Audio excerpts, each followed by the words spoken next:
आज हमारा टॉपिक है राज्य, परिभाषा और तत्व। आज हम राज्य के बारे में पढ़ेंगे, राज्य की परिभाषा पढ़ेंगे और राज्य के तत्व पढ़ेंगे। राज्य के कितने तत्व होते हैं सभी को विस्तार पूर्वक पढ़ेंगे।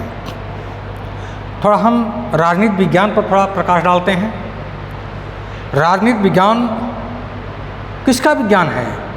राजनीति विज्ञान राज्य का विज्ञान है और इसमें प्रमुख रूप से राज्य का ही अध्ययन किया जाता है। सबसे पहले हमें राज्य के अर्थ एवं रूप का ज्ञान प्राप्त करना या ज्ञान प्राप्त कर लेना चाहिए। आज राज्य शब्द का प्रयोग कई अर्थों में किया जाता है, जिनमें से कुछ अर्थ निश्चित रूप से भ्रामक हैं। जैसे भारत तथा अमेरिका के संविधान में संघ की इकाइयों को, जैसे भारत एक संघ है, उसकी इकाई उत्तर प्रदेश, बिहार, राजस्थान, ये सब क्या है? भारत संघ के एक इकाई हैं। तो संघ के इकाइयों को राज्य कहा जाता है, लेकिन राजनीति विज्ञान की दृष्टि से राज्य नहीं, वरना राज्य की इकाइयाँ मात्र हैं। उत्तर प्रदेश, बिहार, ये सब राज्य नहीं हैं, ये राज्य की इकाइयाँ मात्र हैं। राजनीति विज्ञान में राज्य का प्रयोग विशिष्ट तथा वैज्ञानिक अर्थ में किया जाता है और इस रूप में ही हमारे द्वारा राज्य का अध्ययन किया जाएगा। अब हम देखते हैं राज्य की परिभाषा। राज्य की परिभाषा,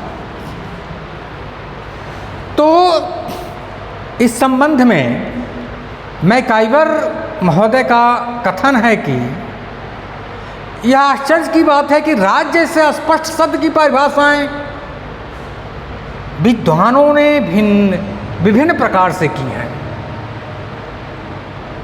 अब राज्य की परिभाषा के संबंध में इस प्रकार की विभिन्नता का कारण क्या है? तो राज्य के परिभाषा के संबंध में इस प्रकार के विभिन्नता का कारण यह है कि राज्य के उद्देश्य और कार्य के संबंध में विभिन्न समयों पर अलग अलग मान्यताएं प्रचलित हैं या प्रचलित रही हैं। राज्य के संबंध में विभिन्न समय में अलग अलग मान्यताएं प्रचलित रही हैं। अब तक राज्य की जो परिभाषाएं की गई हैं उनका अध्ययन मोटे तौर पर प्राचीन और आधुनिक या अर्वाचीन, प्राचीन और आधुनिक दो वर्गों में बांट करके किया गया है। तो परिभाषा क्या वर्ग है? प्राचीन है और आधुनिक, अर्वाचीन।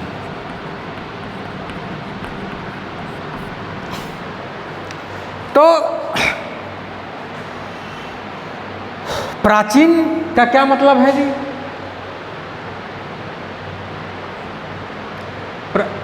प्राचीन का से क्या मतलब यहाँ पर? प्राचीन के दो हैं। प्रथम क्या है? राज्य व्यक्तियों का एक समुदाय है। जो प्राचीन कालीन राज्य की परिभाषा है तो इसके भी दो भाग हैं। कौन क्या है? राज्य व्यक्तियों का एक समुदाय है। राज्य व्यक्तियों का व्यक्तियों का एक समुदाय है। और दूसरा क्या है? दूसरा क्या है? राज्य व्यक्तियों के सुख और लाभ के लिए निर्मित एक श्रेष्ठ समुदाय है। दूसरा क्या है? राज्य व्यक्तियों का एक समुदाय है। दूसरा क्या? राज्य श्रेष्ठ समुदाय है।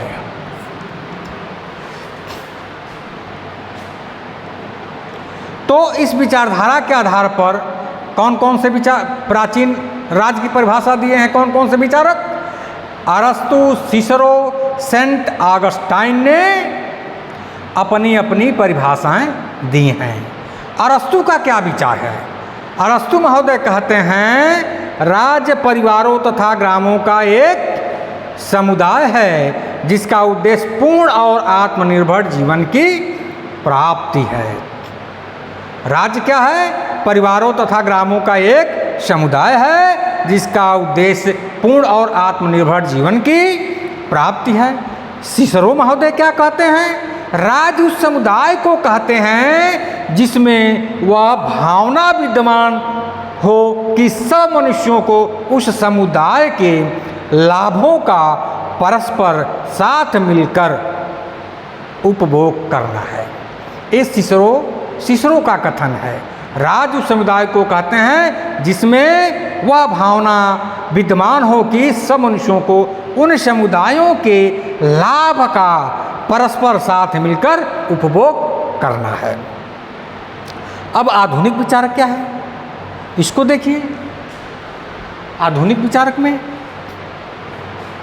प्राचीन विचारकों द्वारा राज्य के मनुष्य के एक समुदाय के रूप में ही चित्रित किया गया है, लेकिन वर्तमान समय में विद्वानों का विचार है कि केवल व्यक्तियों से ही राज्य का निर्माण नहीं हो जाता।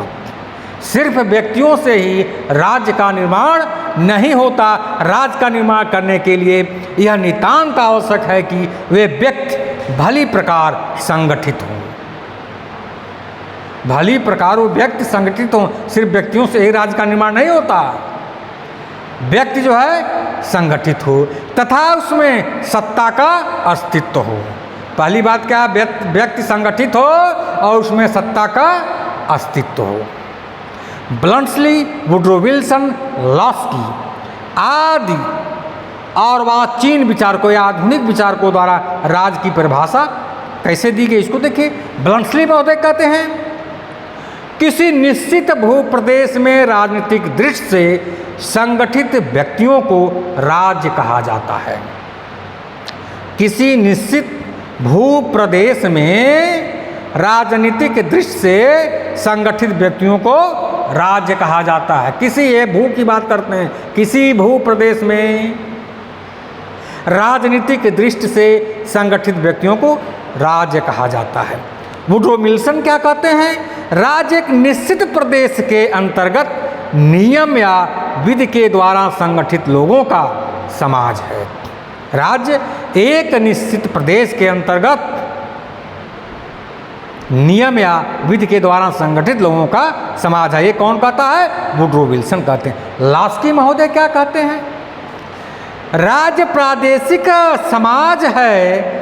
राज्य एक प्रादेशिक समाज है जो सरकार और प्रजा में विभाजित है और जो अपने निश्चित भौगोलिक क्षेत्र में अन्य सभी समुदायों पर सर्वोच्च सत्ता रखता है। लॉस्की महोदय का कहना है राज्य क्या है? राज्य एक प्रादेशिक समाज है जो सरकार और प्रजा में विभाजित है और जो अपने निश्चित भौगोलिक क्षेत्र में अन्य सभी समुदायों पर सर्वोच्च सत्ता रखता है।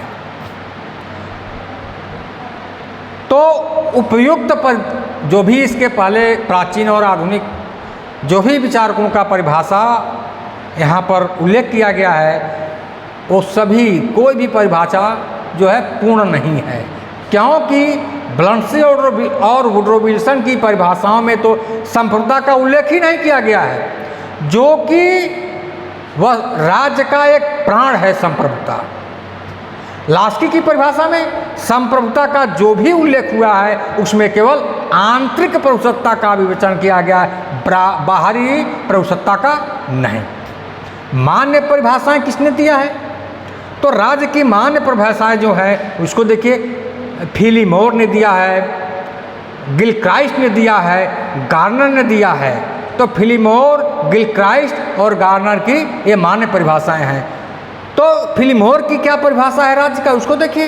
राज्य मनुष्यों का वह समुदाय है जो किसी निश्चित भूभाग पर अस्थायी रूप से बसा हुआ हो और जो एक सुव्यवस्थित सरकार द्वारा उस भूभाग की सीमा के अंतर्गत व्यक्तियों तथा पदार्थों पर पूरा नियंत्रण तथा प्रभुत्व रखता हो और जिसे विश्व के अन्य किसी भी राज्य से संधि या युद्ध करने अथवा अन्य किसी प्रकार के अंतर्राष्ट्रीय संबंध स्थापित करने का अधिकार प्राप्त हो।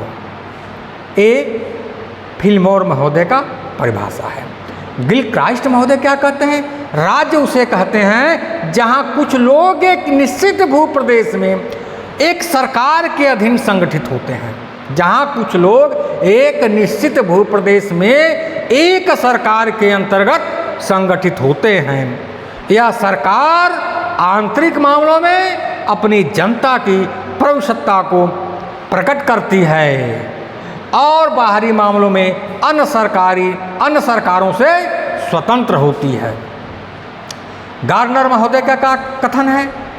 गार्नर महोदय कहते हैं राजनीति विज्ञान और सार्वजनिक कानून की धारणा के रूप में राज्य संख्या में कम या अधिक व्यक्तियों का ऐसा संगठन है जो किसी प्रदेश में एक निश्चित भूभाग में अस्थायी रूप से रहता हो, जो बाहरी नियंत्रण से पूर्ण स्वतंत्र या लगभग स्वतंत्र हो और जिसका एक ऐसा संगठित शासन हो जिसके आदेशों का पालन नागरिकों का विशाल समुदाय स्वभावतः करता हो।